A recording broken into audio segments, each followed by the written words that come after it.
Josiah Cutter stood on the warped planks of his porch, the late afternoon sun beating down on his weathered face, etching deeper lines around eyes that had seen too much sorrow and not enough joy. He'd been watching the horizon for an hour, the same horizon that had swallowed his wife Martha's laughter years ago, leaving only an aching silence. Today, however, wasn't supposed to be about silence. Today, the stage was due, and on it, Miss Eliza Davies, a name he'd picked from a page in a catalogue, a name he hoped might fill the echoing void in his life. He'd scrubbed the small cabin, aired out Martha's quilts, even managed to coax a few stubborn wildflowers into a chipped mason jar on the rough-hewn table. His heart, a shriveled thing he thought long dead to anticipation, hammered a nervous rhythm against his ribs. Then, the dust cloud appeared, not the robust plume of the Concord stage, but a smaller, hesitant swirl. As it drew closer, his hope began to curdle. It was a rickety, overloaded farm wagon, drawn by a single, exhausted mule, not the stage bringing a bride. The driver, a gaunt man with eyes like dirty ice, pulled up short of the porch. And then Josiah saw them. Not Eliza. Not a woman with kind eyes and a tentative smile. 7 children. Huddled like frightened sparrows in the back of the wagon, their faces pale ovals of dirt and fear beneath tangled hair. The eldest, a girl on the cusp of womanhood, perhaps 13 or 14, clutched a smaller child to her side, a gaze defiant yet terrified. The driver, without dismounting, jerked a thumb towards Josiah. "This is Cutter's place." Josiah nodded, his throat too tight to speak. "They're yours now," the man grunted, his voice devoid of any emotion. He made a clicking sound to the mule, and the wagon creaked away, leaving the 7 children standing in the dust, their belongings, if any, unseen. 7 pairs of eyes, wide and haunted, fixed on him. Starvation was etched into the hollows of their cheeks, the sharp angles of their small shoulders. His blood ran cold. This wasn't a bride. This was a catastrophe. His carefully constructed dream of companionship shattered into a million pieces, replaced by a bewildering, unwelcome reality. What in God's name was this? A cruel joke? A terrible mistake? He was a widower, seeking solace, not a caretaker for a flock of lost, terrified children. His jaw clenched, a familiar ache of despair settling in his chest. For a long moment, Josiah simply stared, the shock rendering him immobile. The children stared back, a silent, wretched tableau against the backdrop of his lonely ranch. The smallest one, a boy no older than 5, began to sniffle, burying his face in the skirt of the girl beside him, who Josiah guessed was his sister. The eldest girl, the one with the fierce eyes, kept her chin high, though a tremor ran through her thin frame. Josiah's mind reeled. He had no food for 7 extra mouths, no space, no patience. He was an old man, set in his solitary ways, his heart barricaded against further pain. He'd wanted a wife, a partner to share the quiet burden of existence, not this instant, overwhelming responsibility. "Who sent you?" he finally managed, his voice raspy from disuse and disbelief. The eldest girl flinched but didn't speak. Her eyes darted towards the direction the wagon had disappeared, then back to him, assessing, wary. He saw raw fear in them, but also a flicker of something else, a desperate, cornered courage. He thought of Martha, of her kindness, her gentle hands. What would she have done? The question, unbidden, pricked at his conscience. He couldn't just leave them here, could he? The sun was beginning to dip, painting the sky in hues of orange and purple, hues that usually brought him a measure of peace but now only highlighted the vulnerability of these small figures.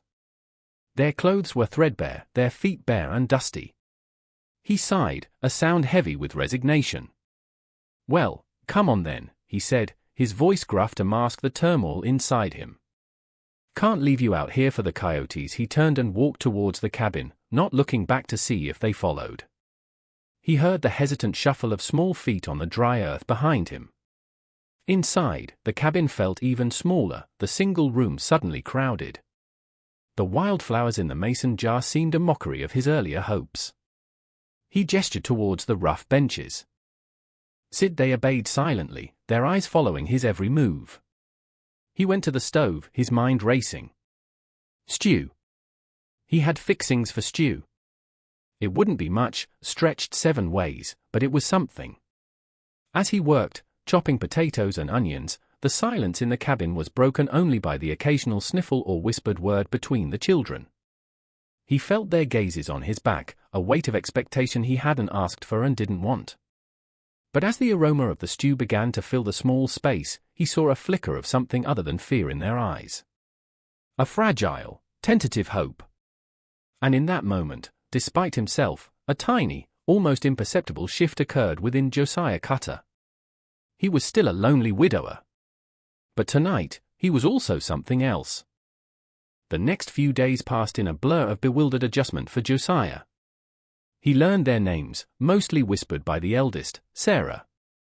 There was Thomas, a solemn boy of about 12, quiet Emily, 10, the twins, Lily and Ben, energetic 8-year-olds despite their gauntness, little Pip, the 5-year-old sniffler, whose real name was Peter, and baby Lucy, barely 2, whom Sarah carried or kept constantly by her side. They ate like starved wolves, their initial timidity overcome by gnawing hunger. Josiah watched them, his gruff exterior slowly cracking. He found himself clearing out the small loft, normally used for storage, laying down old blankets and straw-filled sacks to make beds. He taught Thomas how to chop wood, Sarah how to knead dough for the rough bread he made. They were quick learners, eager to help, perhaps out of fear, perhaps out of a desperate need to earn their keep. He still didn't know where they'd come from, or why they'd been dumped on his doorstep. Sarah remained guarded, her answers to his questions brief and evasive. "We had to leave," was all she'd say, her young face hardening with a premature resolve. Then, on the 4th morning, a rider appeared. Not the stage, not a friendly neighbor. This man was different. He rode a powerful black stallion, his clothes expensive but practical, a Colt revolver strapped to his hip. He sat tall in the saddle, his eyes, cold and assessing, sweeping over Josiah's small ranch, lingering on the laundry line where tiny, patched shirts now fluttered in the breeze. Josiah's heart hammered against his ribs. He felt a primal instinct to protect, an instinct he hadn't felt since Martha. He stepped onto the porch, his old shotgun suddenly feeling reassuringly heavy in his hands. "Something I can do for you?" Josiah called out, his voice level.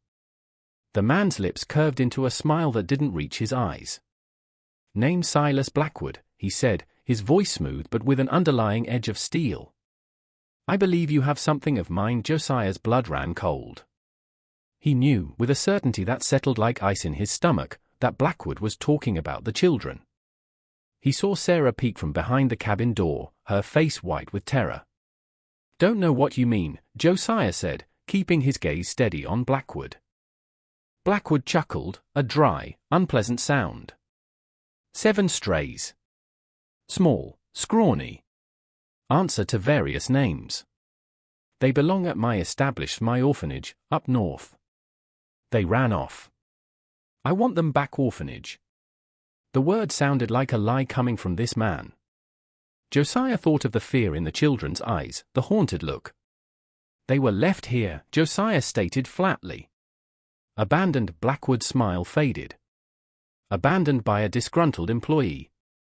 They are still my responsibility. My property, if you will. Josiah's jaw clenched. Property. The word struck him like a blow.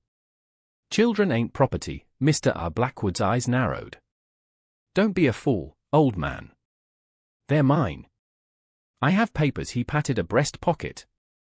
Now, are you going to hand them over, or do we do this the hard way? Josiah stood his ground, the weight of the shotgun a grim counterpoint to the lightness of the children's terrified breaths he could almost hear from inside the cabin.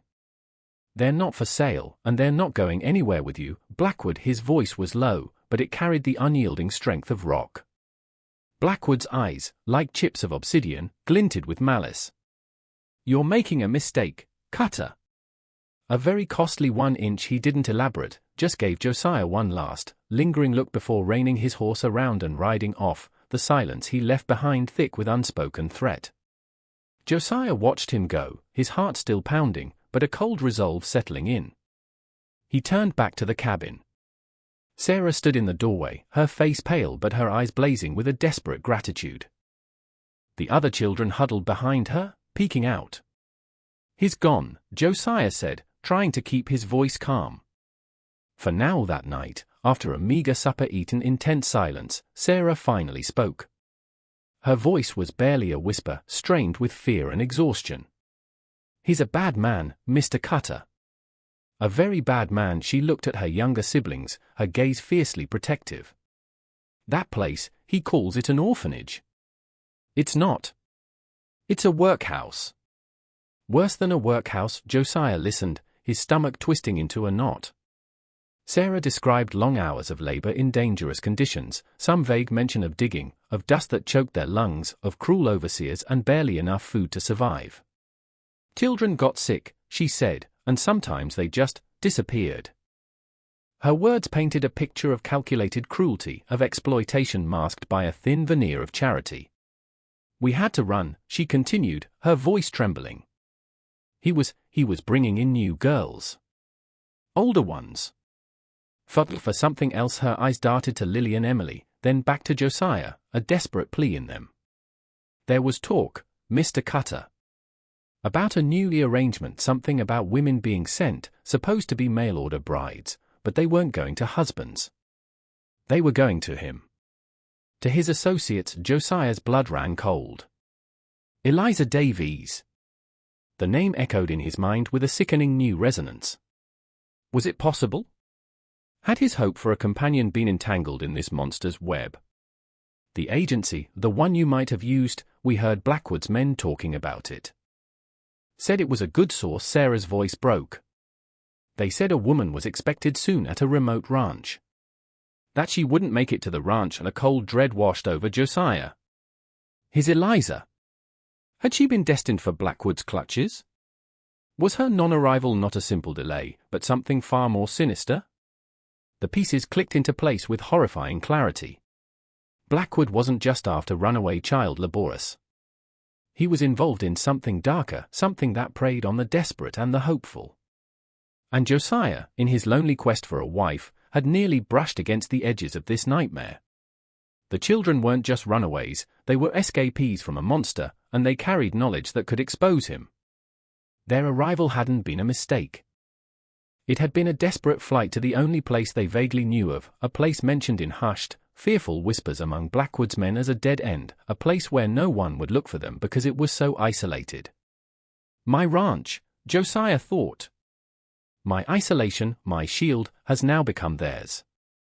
The revelation settled heavily in the small cabin, the flickering lamplight casting long, dancing shadows that seemed to mirror the darkness of Blackwood's deeds.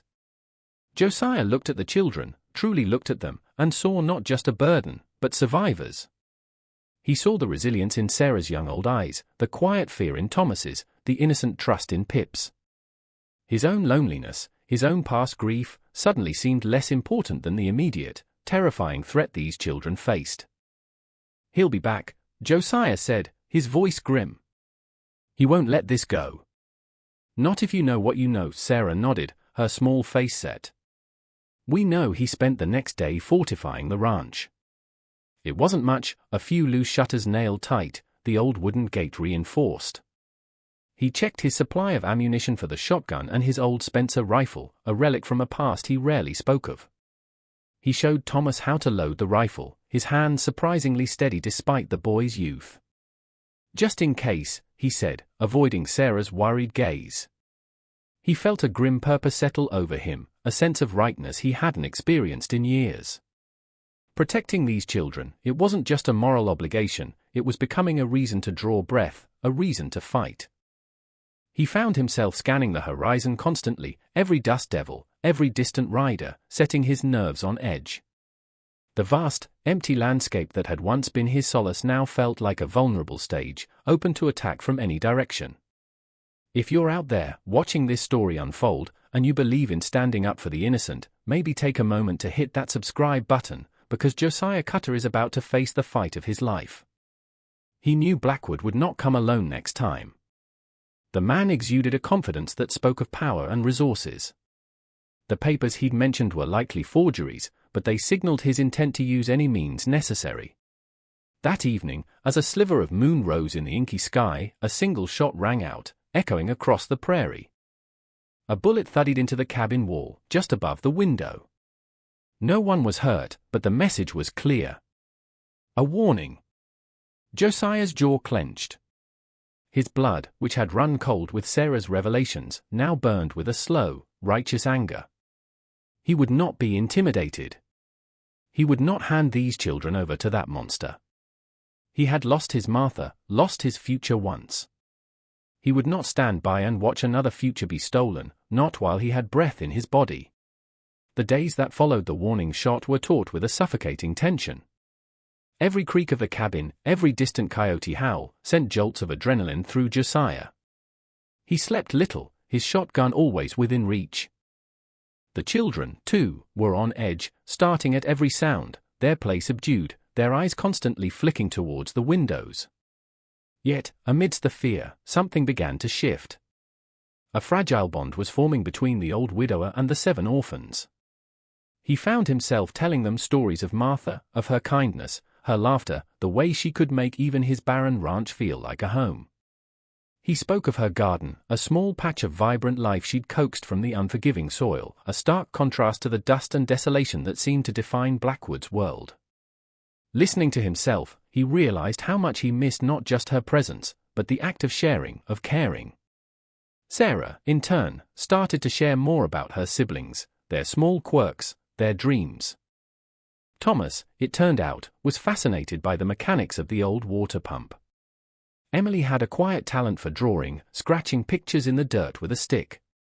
The twins, Lily and Ben, despite their ordeal, still found moments for mischief, their suppressed giggles a rare, precious sound. Pip, no longer just a sniffler, shadowed Josiah's every move, his small hand sometimes reaching out to shyly touch Josiah's rough, calloused one. Baby Lucy, sensing the change in atmosphere, even offered Josiah a gummy, slobbery smile. He saw in their faces not the abstract concept of orphans but individual souls, each precious, each deserving of safety and love. He recalled the hollow ache of his own grief after Martha died, the feeling of being utterly alone, adrift in a world that had lost its color. These children were adrift too, but they had each other, and now, somehow, they had him. The thought of Eliza, the mail-order bride, had faded, replaced by a fierce, protective urgency for these young lives entrusted to his care.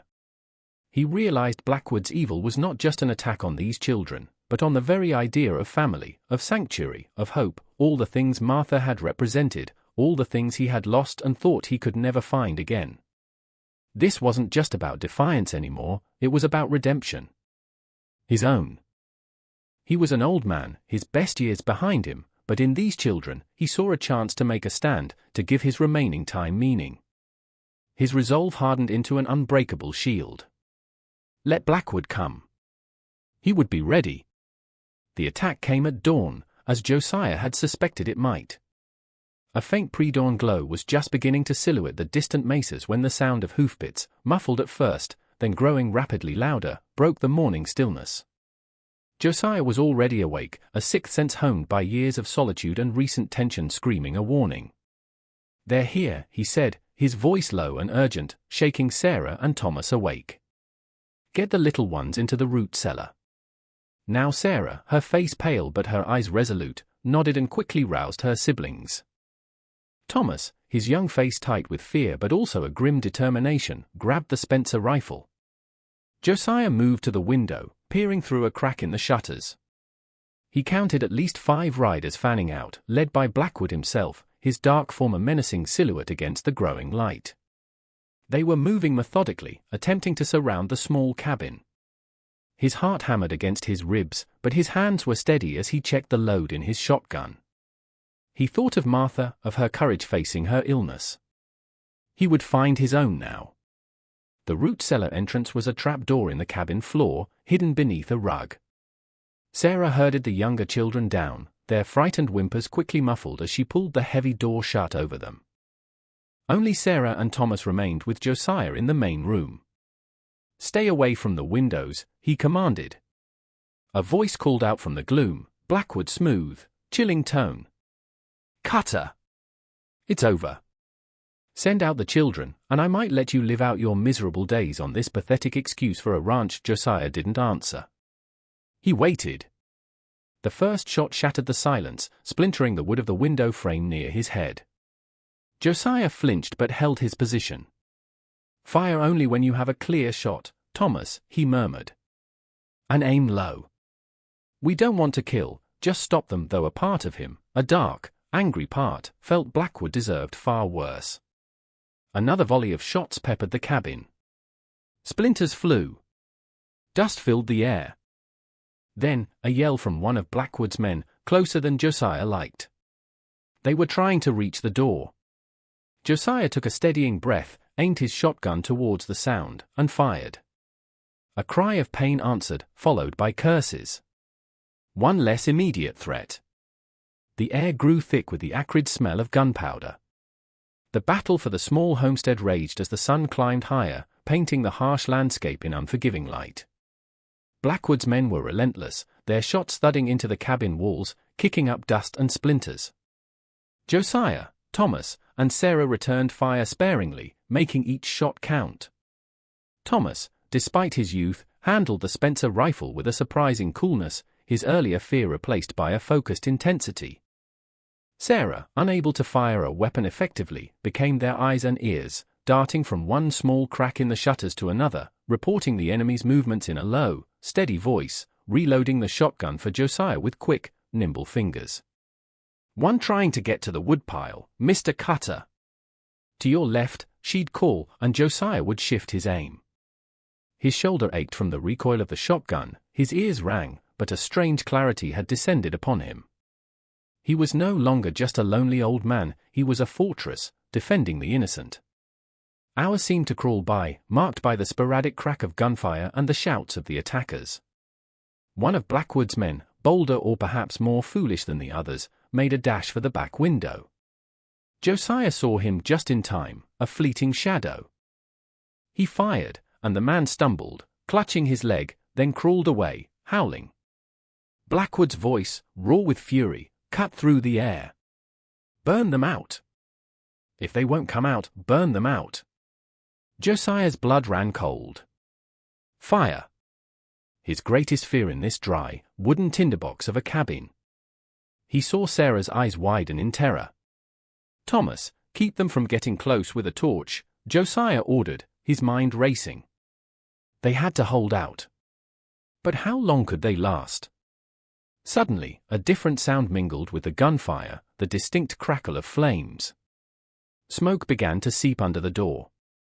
One of Blackwood's men had managed to set fire to a pile of dry brush stacked against the front porch. Panic flickered in Sarah's eyes. Mr. Cutter? She began, her voice trembling. Water buckets! Josiah yelled, grabbing one himself. But it was a desperate, almost futile gesture against a growing blaze. Just as despair threatened to overwhelm them, Sarah cried out, the ledger. Mr. Cutter, Blackwood's ledger. I saw where his man dropped it when you shot him near the woodpile. Josiah's mind, fogged with smoke and battle fatigue, struggled to grasp her meaning. What ledger? Then it hit him. The information she'd hinted at. What ledger, Sarah? Josiah coughed, shielding his eyes from the encroaching smoke. The heat from the burning porch was becoming intense. The one his clerk always carried. Sarah yelled over the crackling flames and sporadic gunfire. It has names, places. All his dealings. Who he pays, where the other children are. Where they send the women. It's everything. That's why he can't let us go. Information as a weapon. Josiah suddenly understood the depth of Blackwood's desperation. It wasn't just about these 7 children, it was about his entire vile network. If that ledger fell into the right hands, Blackwood was finished. But it was outside, near the woodpile, perilously close to the fighting. Blackwood, seeing the flames take hold, bellowed, "Give up, Cutter! Or roast in there!" Josiah looked at Sarah, then at Thomas. Their faces were smudged with soot, their eyes burning from the smoke, but determination still blazed within them. He couldn't let them die here. He made a desperate decision. "Sarah, Thomas, keep firing from the windows. Distract them." "I'm going for it." Before they could protest, he took a deep breath, flung open the cabin door, and plunged into the acrid smoke and the hail of bullets. The sudden daylight, filtered through smoke, was blinding. He sprinted towards the woodpile, shotgun blazing, providing his own covering fire. A bullet tugged at his sleeve, another whizzed past his ear. He saw the glint of the leather-bound book lying near a fallen branch. As he stooped to grab it, Silas Blackwood himself rose from behind a nearby outcrop, his face a mask of fury, pistol leveled. "You old fool!" Blackwood snarled. Time seemed to slow. Josiah knew he couldn't bring his shotgun up in time. This was it. Then, a shot rang out, not from Blackwood's pistol, but from the cabin. Blackwood cried out, his pistol clattering to the ground as he clutched his shoulder, his eyes wide with shock and pain, staring not at Josiah, but past him, towards the cabin. Josiah turned. Thomas stood in the doorway, the Spencer rifle still smoking in his hands, his young face pale but resolute. He had saved Josiah's life. Josiah snatched the ledger. Just then, the sound of multiple horses approaching at a gallop filled the air, not Blackwood's men, but riders from the distant settlement, alerted perhaps by the prolonged gunfire or a premonition from a neighbor Josiah had once helped. The remaining attackers, seeing their leader wounded and new adversaries arriving, lost their nerve. They turned and fled, disappearing into the vastness of the prairie as quickly as they had come. Blackwood, clutching his bleeding shoulder, glared at Josiah with pure hatred before being apprehended by the arriving men, one of whom Josiah recognized as the town marshal. The siege was over. Josiah stood amidst the smoldering remains of his porch, the ledger clutched tightly in his hand, coughing in the smoky air. The marshal, a stern but fair man named Riggs, was securing a struggling Blackwood. Sarah and Thomas emerged from the cabin, their faces streaked with soot and tears of relief, followed by the younger children cautiously climbing out of the root cellar, blinking in the sudden light, their small faces etched with fear and confusion. Sarah rushed to Josiah, not to the ledger, but to him. "Mr. Cutter, are you hurt?" she asked, her voice thick with concern. He shook his head, a wave of exhaustion washing over him. "Just tired, child."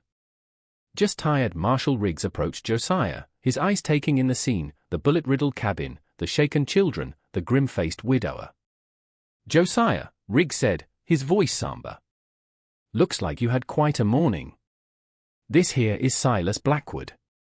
We've had suspicions about his orphanage for a while, but no proof." Josiah held out the ledger.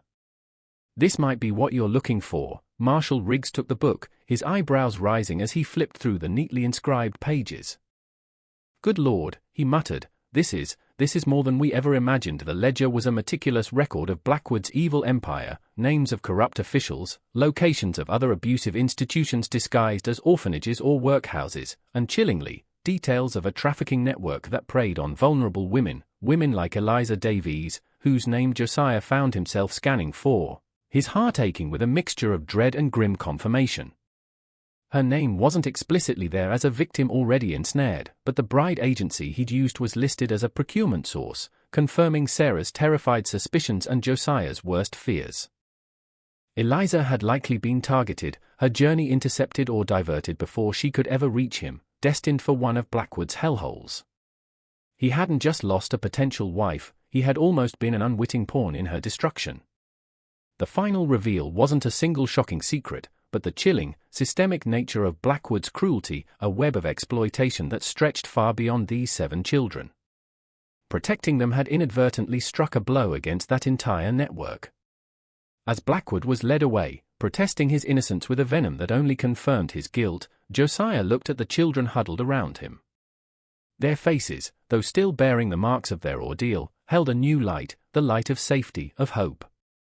He thought of Martha, of the family they never had. He had opened his home, expecting a bride to ease his loneliness. Instead, 7 frightened, starving children had arrived, bringing chaos, danger, and ultimately, a purpose he hadn't known he was missing. He was no longer just Josiah Cutter, the lonely widower. He was their protector, their anchor. The dream of Eliza was gone, replaced by a reality far more demanding, yet infinitely more rewarding. The scorched earth of his porch would heal. The cabin could be repaired. But the change within him, and within these children, was permanent. They were a family, forged in fire and fear, bound by a shared fight for survival and a future they would now build together. His redemption wasn't in finding a new love, but in becoming a father, a guardian, in the twilight of his life. And as the sun rose fully, bathing the battered ranch in its warm glow, Josiah Cutter knew, with a certainty that filled the aching void in his heart, that he was finally home.